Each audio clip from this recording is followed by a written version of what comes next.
ကျွန်တော်ကမတိဘူးလို့ဝန်ခံကျင်တယ်မတိတဲ့ဟာတွေလည်းရှိတယ်လေဗျာလူတယောက်ကျွန်တော်ကိုမနက်ကလာမေးတယ်ဆရာကျွန်တော်ကိုဆရာကြီးက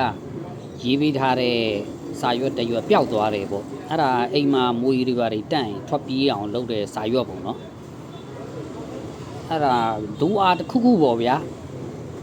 ကျွန်တော်သူကအကူကြီးတောင်းတာပေါ့အဲ့ဒါနဲ့ကျွန်တော်မတိဘူးလို့အဲ့ဒါတွေ